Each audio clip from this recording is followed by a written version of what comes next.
A WGN investigates follow-up tonight, an arrest in the case of a home remodeling contractor we warned you about a year ago. He's accused of taking tens of thousands of dollars from dozens of families, but never completing the work. WGN's investigative reporter Lourdes Duarte has been following the story and has tonight's update.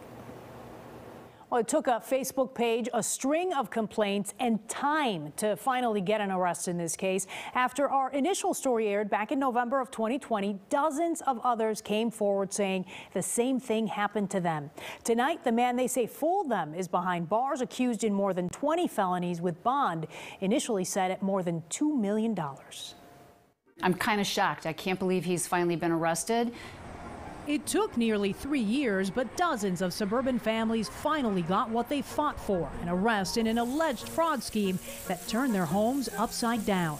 This is the story I couldn't wait to share with everyone because it really lets you know what type of a business owner you would be dealing with if you were to... Donna Timer and her husband Craig led the effort, creating a Facebook page to warn others and document what was happening. The stories and the dollars lost added up quickly. So this is what $36,000 gets you 9 months later.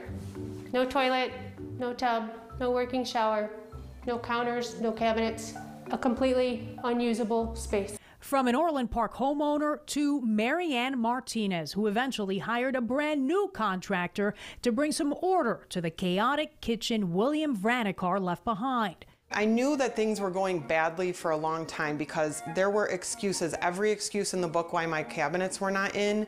WGN Investigates told you about their cases back in November of 2020. Oh, I just wanted to talk to Bill for a second. When we went looking for Vranecar, who owned Express Kitchen and Bath, which later became Top Notch. Hi, I'm Bill Vranecar with Express Kitchen and Bath. And that's how his videos portrayed him, as a top-of-the-line contractor. When we tracked him down, he stood by his efforts to get the work done. I really want to talk to you, though, because I've reached out to your attorney. He hasn't called me back. Okay. And I think these people make a point in wanting their money back. I've seen I understand this some is of the good work. television. I don't want to talk about this anymore. We have worked very hard to take care of every good customer.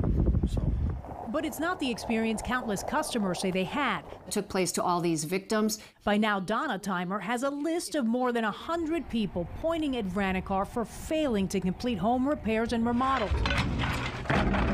The Will County Sheriff's Department calling this a significant case that took them 18 months to complete. In financial crimes? Absolutely. Yeah, it's one of the larger ones we've seen. The hardest part was seeing or hearing about families that have been saving for a long time to have this done, and then they put the trust into him and they lost that money. They can't recoup that. In all, Vranecar is facing more than 20 charges, ranging from loan fraud to deceptive practice to financial crimes. And it gets worse. During the height of the pandemic, while small businesses were fighting to stay afloat, Vranecar is accused of defrauding the Small Business Administration.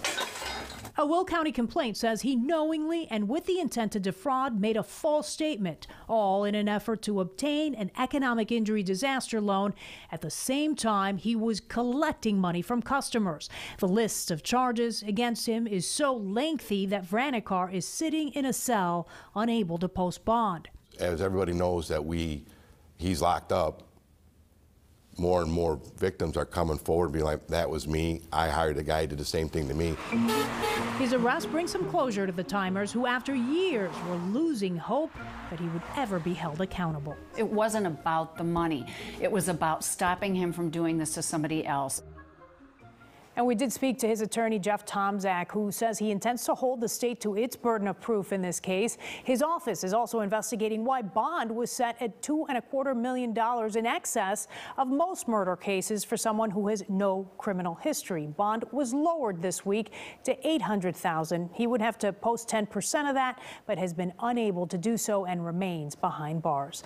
I'm Lourdes Duarte, WGN Investigates.